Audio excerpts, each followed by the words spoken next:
The lotus, कमल का पुष्प या कमल का फूल. First we read the poem and after that we will translate it. Love came to Flora asking for a flower that would of flowers be undisputed queen. The lily and the rose long, long had been rivals for that high honor. Bards of power had sung their claims. The rose can never tower like the pale lily with her Juno mien. But is the lily lovelier? Thus between flower factions rang the strife in Psyche's bower. Give me a flower delicious as the rose, and stately as the lily in her pride. But of what color? Rose red, love first chose. Then prayed, no, lily white, or both provide. And Flora gave the lotus rose red dyed, and lily white, the queenliest flower that blows. So this is the poem written by Toru Dutt. बहुत ही अच्छी लेखिका थी, कवयित्री थी. आइए इनके बारे में जानते हैं. About the poet, March 4, 1856 to August 30, 1877. Toru Dutt is a well-known poet of India whose contribution in Indian writing in English is memorable. तोरू दत्त बहुत ही जानी मानी भारत की लेखिका हैं, कवयित्री हैं, जिनका भारतीय साहित्य में, इस पे विशेष रूप से अंग्रेजी साहित्य में योगदान बहुत ही स्मरणीय है. Her father was a rich man of Calcutta. उनके पिताजी कलकत्ता के एक समृद्ध व्यक्ति थे, अमीर आदमी थे. Her mother had a deep knowledge of the Hindu myths. उनकी माताजी को बहुत ही गहरी जानकारी थी, बहुत ही अच्छा ज्ञान था हिंदू पौराणिक कथाओं का. This family was impressed by the glitter of the West and had embraced Christianity. ये जो परिवार था ये बहुत ही ज़्यादा प्रभावित था पश्चिम से, और इन्होंने ईसाई धर्म को अपना लिया था. But Toru Dutt had a deep attraction for the Indian epics and mythology. लेकिन तोरू दत्त का जो झुकाव था, जो आकर्षण, गहरा आकर्षण था, वो भारतीय धर्मशास्त्रों के ग्रंथों के प्रति था और पुराणों के प्रति था. उनकी जो भी ऐतिहासिक पौराणिक कथाएं थी उनके प्रति था. She read the Ramayana, the Mahabharata, the Vishnu Purana and the Bhagavata. उन्होंने रामायण, महाभारत, विष्णु पुराण और भागवत का अध्ययन किया था. Her imagination was shaped by these Indian classics. और उनकी जो कल्पना थी वो इन्हीं भारतीय साहित्य के द्वारा निर्मित की गई थी. Her literature abounds in the cultural heritage of India. और उनका जो साहित्य है उसमें भारतीय सांस्कृतिक विरासत प्रचुर मात्रा में मिलता है. अबाउट द पोएम, इस कविता के बारे में जान लेते हैं. The lotus is a small poem called sonnet. Lotus एक छोटी कविता है जो कि कविता विधा में सोनेट कहलाती है. It is a Petrarchan sonnet, और ये भी सोनेट का पेट्रार्कन प्रकार है. यदि आप इसके बारे में जानना चाहते हैं तो आप अपनी पुस्तक के अंत में जाएंगे, वहाँ पर आपको सोनेट के बारे में पूरी जानकारी मिल जाएगी. लिटरेरी टर्म्स के अंदर साहित्यिक विधा की जो विधा होती है उसके बारे में जानकारी दी गई है. The lotus has been a favourite flower with Indian gods and goddesses. कमल का फूल जो है वो बहुत ही प्रिय है भारतीय देवी देवताओं को. Both Lord Vishnu and goddess Lakshmi love this flower. दोनों ही यानी कि भगवान विष्णु और देवी लक्ष्मी को ये पुष्प बहुत प्रिय है। In present times many prizes have been named after the lotus, और इस समय पर कई पुरस्कार दिए जाते हैं इस कमल के नाम पर, जैसे the Padmashri, the Padma Bhushan, the Padma Vibhushan. For तौरुदत्त, the lotus is the most perfect flower regarding the combination of colours and appearance. तोरुदत्त के लिए कमल का फूल बिल्कुल ही बहुत ही अच्छा है, बिल्कुल सटीक बैठता है। इसके अंदर रंग और इसकी जो रूप है, रंग रूप के हिसाब से इसके जो कॉम्बिनेशन बनती है वो बहुत ही परफेक्ट है, एकदम सही है। The poet describes a dispute among flowers in the manner of a beauty contest. और यहाँ पर ये जो कवियत्री हैं ये बताती हैं या वर्णन करती हैं कि किस प्रकार से फूलों के बीच में विवाद उत्पन्न हुआ है, जिस तरह से कोई रूप प्रतियोगिता होती है, सौंदर्य प्रतियोगिता होती है, ब्यूटी कॉन्टेस्ट होता है। The rose and the lily are rivals to get the status of the best flower. दो फूल हैं, एक गुलाब का है और एक कुमुदनी है यानी लिली है, जो कि दोनों के बीच में विवाद उत्पन्न हो जाता है ये कि सबसे अच्छा पुष्प कौन सा है। But Flora, the goddess of flowers, chooses the lotus as a flower of supreme beauty. लेकिन फ्लोरा जो है, जो कि फूलों की देवी हैं, वो चुनती हैं कमल को एक बहुत ही अच्छा सुंदर पुष्प के रूप में, बिकॉज दिस फ्लावर रिटेन्स, क्योंकि इस फूल के अंदर बहुत सारे गुण हैं। In it the whiteness of the lily and the redness of the rose. दोनों ही, कुमुदनी का सफ़ेद रंग और गुलाब का लाल रंग, दोनों ही इसके अंदर हैं।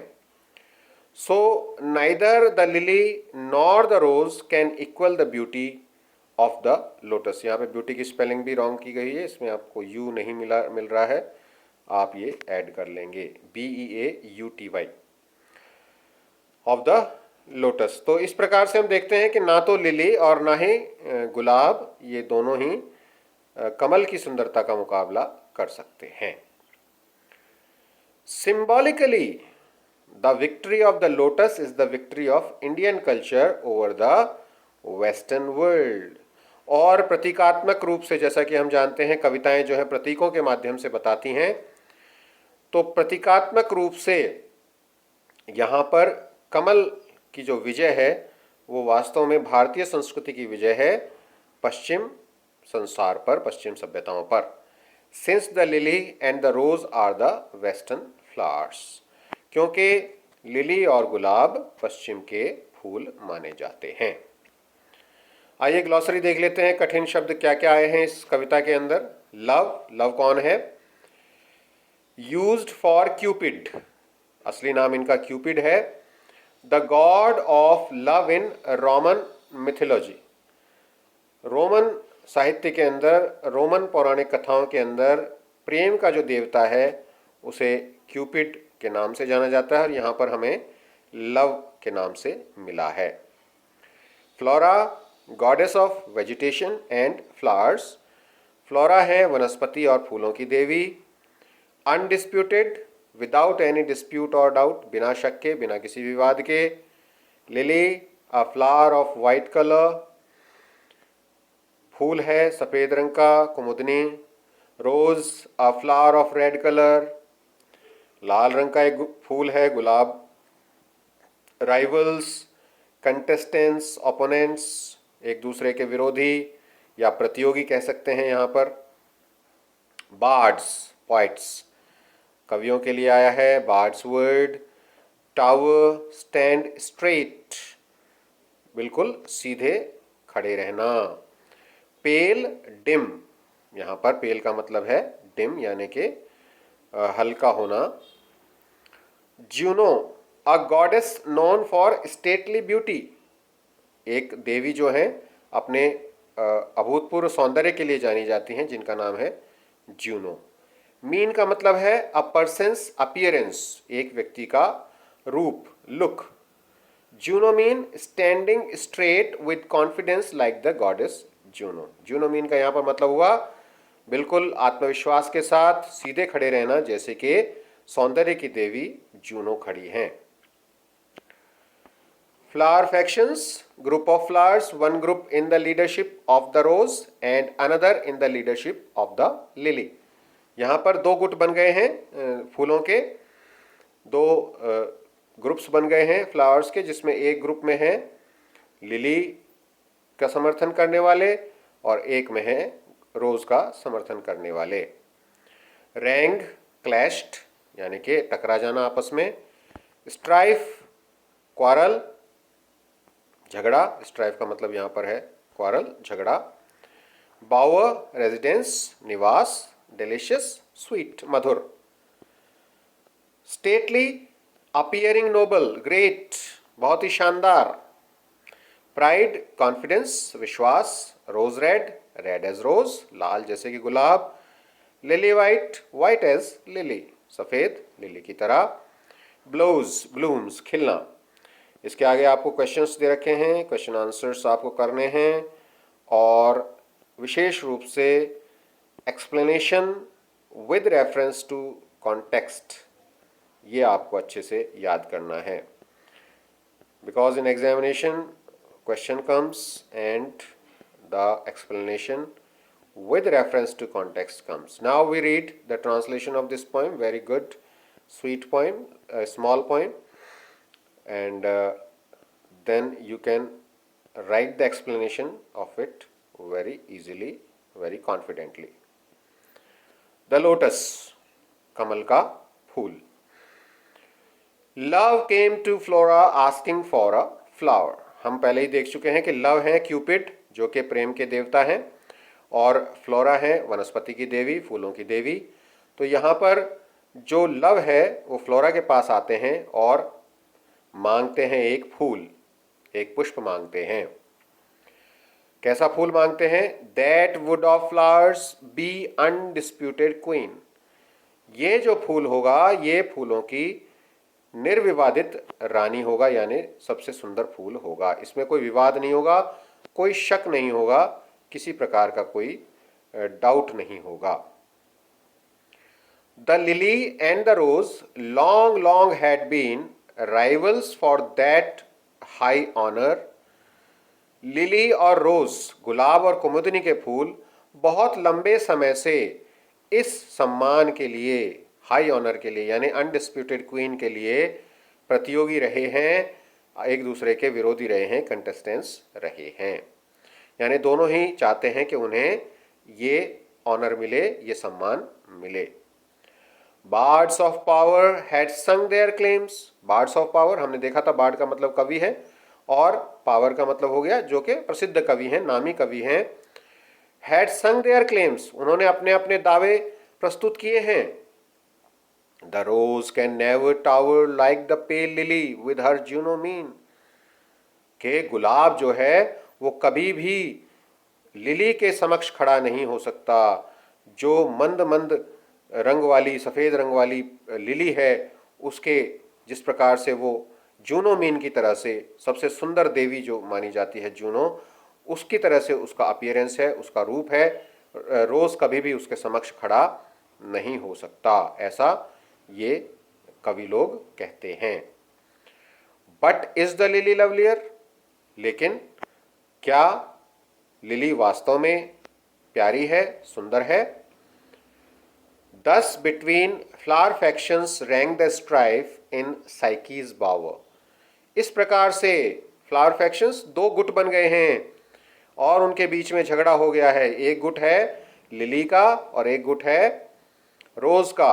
ये जो कवि हैं या जो मानव हैं, इनके बीच में दो गुट बन गए हैं जो कि आपस में झगड़ रहे हैं। स्ट्राइफ का मतलब हमने देखा था, झगड़ रहे हैं। और झगड़ा कहाँ हो रहा है? इन साइकीज बावर। साइकीज का मतलब होता है मानव मन, मानव का जो मन है उसके निवास में, यानी कि उसके लता कुंज में ये युद्ध चल रहा है, ये लड़ाई चल रही है कि कौन ज्यादा सुंदर है।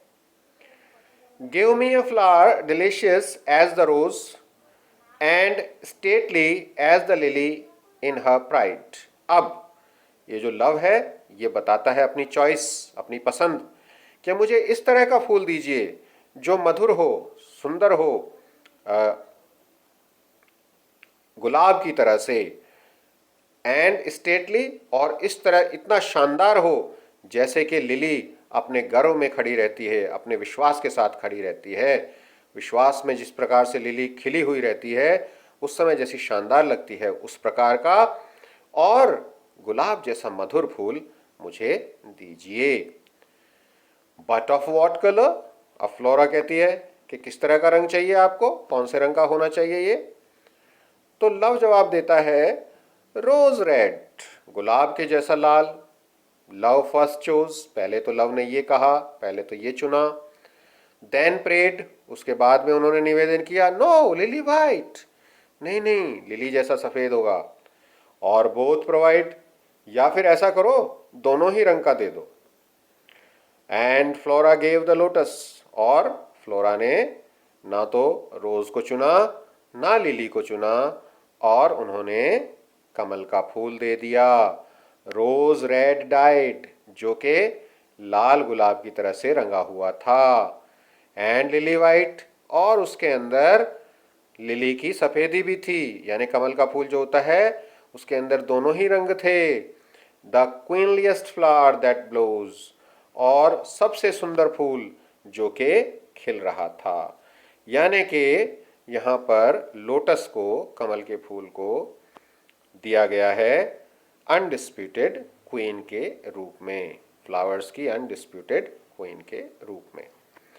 तो read this poem again and again and try to understand the real meaning of this poem and do the question answers, learn the explanations and write them in your notebook.